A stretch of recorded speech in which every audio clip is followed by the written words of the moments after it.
En enero de 2025, un intruso procedente de Rusia entraba por segunda vez en el Reino Unido. Como todo barco ruso que entra en aguas británicas, el buque Yantar estaba siendo vigilado por la Royal Navy muy de cerca.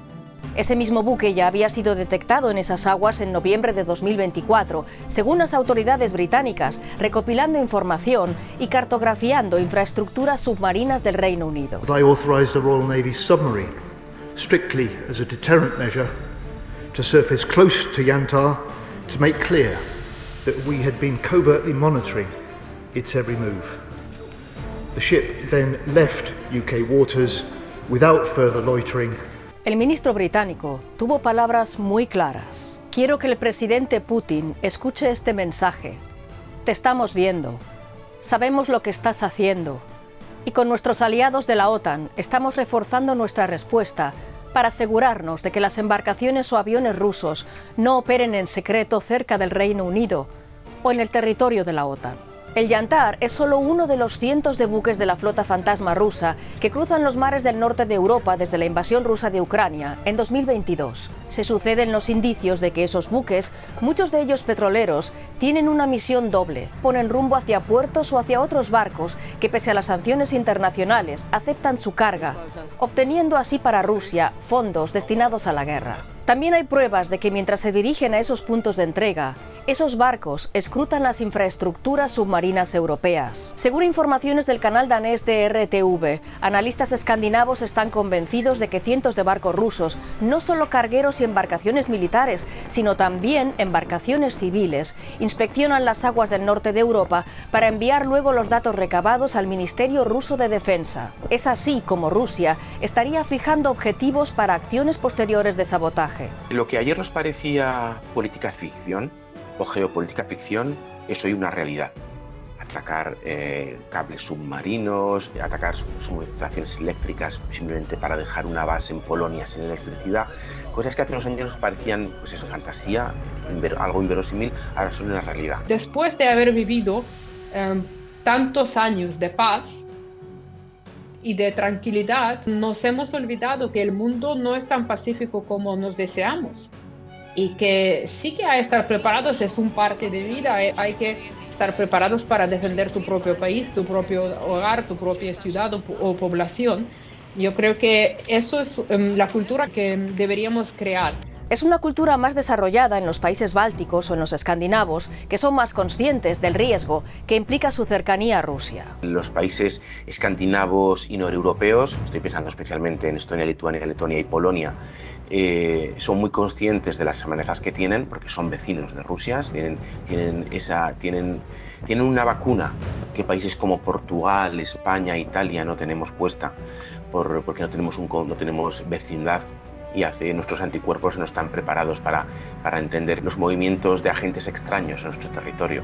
Finlandia está mejor preparada. Con los 1.340 kilómetros de frontera que comparte con Rusia, los finlandeses llevan ventaja al resto de sus socios europeos a la hora de detectar actividades encubiertas de su vecino. Cuando el cable eléctrico submarino Link 2, que comunica Finlandia y Estonia, y otros 4 cables de telecomunicaciones fueron dañados el 25 de diciembre de 2024, solo un día después, la policía finlandesa detectó en sus aguas territoriales movimientos extraños del petrolero Eagle S. Su tripulación es sospechosa de haber echado su ancla al mar, arrastrándola de forma deliberada por el fondo marino durante decenas de kilómetros, destrozando los cables. El Eagle S fue llevado a Porvoo, al este de Helsinki, y a 9 de sus tripulantes se les ha prohibido abandonar Finlandia hasta que se esclarezca su presunta participación en la maniobra de arrastre del ancla, así como su intento de eludir desde la Unión Europea las sanciones occidentales contra las exportaciones de petróleo ruso. A todo esto se suma que un mes más tarde de su detención, un tribunal finlandés ordenó el embargo preventivo del Eagle S para salvaguardar el derecho a indemnizaciones de las compañías dueñas de los cables dañados, entre ellas las operadoras eléctricas de Finlandia y Estonia. Estas empresas consideran que la naviera Dubai-T Caravella, propietaria del Eagle S, es responsable de los destrozos y debe pagar por ellos. Mientras la justicia finlandesa investiga sus responsabilidades, el secretario general de la OTAN da a entender que lo mismo puede sucederles a otros navieros y capitanes de la flota fantasma rusa. Ship captains must understand that potential threats to our infrastructure will have consequences, including possible boarding, impounding and arrest. And while such law enforcement roles are for national authorities, we are best served when there is complementarity between NATO's efforts to detect threats and deter aggression and national efforts to enforce the law. Pero explicar a los operadores de la flota fantasma a lo que se exponen no será el único método de la OTAN para impedir el sabotaje. Además, la alianza ha puesto en marcha la misión Centinela del Báltico. Bajo el mando del comandante supremo aliado de la OTAN, el estadounidense Christopher Cavoli, esa misión involucrará fragatas y aviones de patrulla marítima, además de drones navales, para incrementar la vigilancia y con ella la disuasión. ¿Pero puede hoy la OTAN tener el control absoluto sobre el Báltico? No creo que es posible controlar todo 100%. Si pueden controlar todo hasta, digamos, 80%, bueno. Pero el problema es que ahí van a invertir un montón en la vigilancia, pero hay otros modos de sabotear a estos países. Los que quieren sabotear van a encontrar una vía de hacerlo y seguramente que no lo van a hacer en el sitio más vigilado. Si tantos esfuerzos se meten ahí, entonces se abrirá otro hueco, otra puerta por la que se puede entrar. Y es verdad que en caso de un conflicto armado, la OTAN podría hacerse dueña y señora del Báltico y del tráfico que pasa por el Báltico. Pero a día de hoy no estamos en guerra, o al menos en una guerra convencional, con lo cual ningún país del Báltico, ni los escandinavos ni los países bálticos, pueden evitar la libre circulación de barcos que son aguas internacionales. Es posible tener un control sobre todo de los grandes buques. Lo que es imposible es asaltarlos e impedir que naveguen o saber qué están haciendo en tiempo real o impedir que bajen o suban un ancla, porque esas aguas, según el derecho marítimo internacional, siguen estando abiertas a todos los barcos, con lo cual la Unión Europea y también la OTAN pueden llevar un seguimiento muy intenso de todos los que circulen por esas aguas, pero no es realista pensar que pueden impedir nuevos ataques de este estilo. Los países europeos de la OTAN llevan casi 8 décadas sustentando su defensa en el respaldo de Estados Unidos. Pero ese apoyo ya no puede darse por seguro tras la vuelta de Donald Trump a la Casa Blanca. Para Trump, la prioridad no será frenar el sabotaje dentro de la Unión Europea. A su comprensible exigencia de que los aliados europeos inviertan más en su propia seguridad, se suman ahora preocupaciones nuevas. ¿Deben tomar en serio las aspiraciones territoriales de Trump sobre Panamá, Canadá y Groenlandia? Groenlandia, como Canadá, está protegida de agresiones externas por el artículo 5 de la OTAN. Amparada por Dinamarca, Groenlandia también forma parte de la Fuerza Expedicionaria Conjunta, un grupo de 10 naciones creado por el Reino Unido en 2014 para organizar operaciones militares de respuesta rápida. Entonces, ¿los países nórdicos de este grupo llegarían a destinar su fuerza militar a repeler una agresión estadounidense contra Groenlandia? Eso podría acabar con la OTAN como una estructura. Si hubiese tal conflicto, si hubiese un enfrentamiento militar entre los Estados Unidos y los países de Joint Expeditionary Force. Pero Europa Occidental funciona de tal manera que no puede prescindir del apoyo estadounidense. Una empresa en Noruega que fabrica NASAMS necesita empresas estadounidenses que le fabrican radares y misiles para sus sistemas. Entonces hay tantos vínculos que no se pueden romper así de una.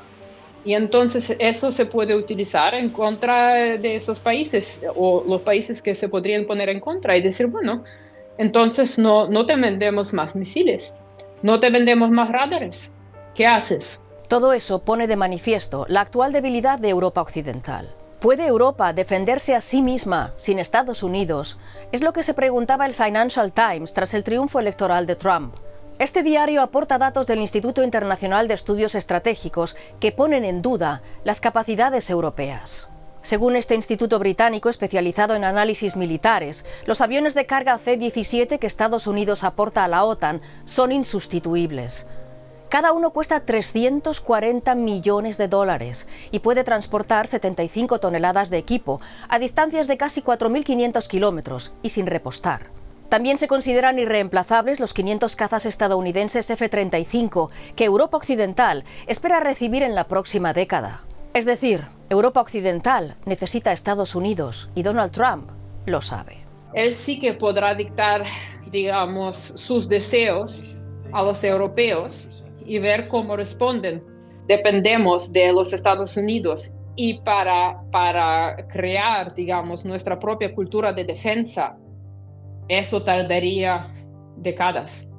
Eso no se hace en un año, en 2 años, en 3 años. En ese tiempo, Europa seguirá sometida a ataques híbridos más allá del sabotaje. Hybrid means sometimes even assassination attempts, and in this case it means hitting on our critical undersea infrastructure. That the alliance will not accept that, and that we will do everything in our power to make sure that we fight back, that we are able to see what is happening and then take the next steps to make sure that it doesn't happen again. And our adversaries should know this. Lo que ha quedado demostrado prácticamente desde 2014 es que la voluntad de los agentes que trabajan para los intereses del Kremlin es seguir atacando y causando daño a las infraestructuras de energía y de comunicaciones de la Unión Europea. Estos últimos años, sobre todo después de la anexión de Crimea, hemos visto ataques contra sistemas bancarios.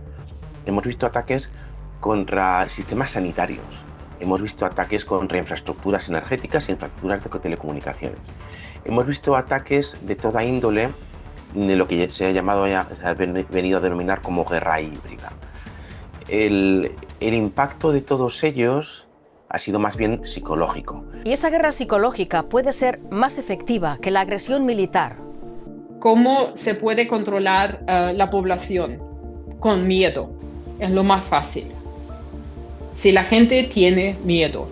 Y yo creo que esto es también uno de los objetivos de nuestros adversarios, que la población no puede vivir tranquilamente, aunque no haya ataques. Modificar la opinión política, que es una herramienta mucho más fuerte que las fuerzas militares. Es decir, que si tú puedes manipular la mente de tu adversario de tal forma que él no quiere luchar contra ti, pues esto es la victoria, la verdadera victoria. El peligro es este daño psicológico y sobre todo porque no se deja reconocer fácilmente, porque, bueno, si hay una intrusión en un sistema informático se puede detectar, se puede, digamos, remediar, pero si hay una intrusión en la mente de una persona o de muchas personas. Con esa estrategia, el Kremlin ha logrado que los partidos políticos favorables al discurso de Vladimir Putin y contrarios al apoyo a Ucrania hayan cobrado más protagonismo y ganado más poder en Europa Occidental. Entonces, mientras Putin esté al mando, esa apuesta, esa verborrea militarista, esa apuesta por el imperio ruso seguirá. Una posición fuerte europea y de la OTAN es lo único que Putin parece poder entender, que una acción tendrá una reacción y que cualquier acción militar contra intereses occidentales tendrá un altísimo coste. Hasta ahora parece ser el único lenguaje que Putin pueda entender. Eso mismo ya nos lo recordaba poco después del inicio de la invasión de Ucrania el profesor de inteligencia militar Martti Johannes Kari, un finlandés que tenía mucha experiencia frente a Rusia. A part of the Russian strategic culture is the use of force. They believe in the use of force. Lenin said once that try with the bayonet, stick with the bayonet. If it's soft, push more, and if it's hard, go away. Y esa resistencia no puede ser solo militar. Esta guerra híbrida es una guerra de desgaste, es un desgaste psicológico, es una guerra de distracción, es una guerra para poder controlar el espacio informativo del adversario y para no dejar al adversario que controle el tuyo. Es muy importante y eso se puede entender tanto en tiempos de paz como en tiempos de guerra. Ante las importantes lagunas defensivas e informativas en Europa Occidental, el secretario general de la OTAN asegura que todavía estamos a tiempo para evitar que los ataques híbridos se conviertan en ataques militares. Él insiste en que la clave de nuestra seguridad está en el respaldo a Ucrania. But if Ukraine would lose this, we are in real big difficulty in the whole of NATO. And we have to spend more on defense, but then you're really not talking about 3, 4 or 5%. You are talking about billions, you would talk about trillions to restore our deterrence. So we have to make sure that Ukraine prevails. Dicen que Mark Rutte se entiende bien con Donald Trump. A él también tendrá que convencerlo. We're protecting them.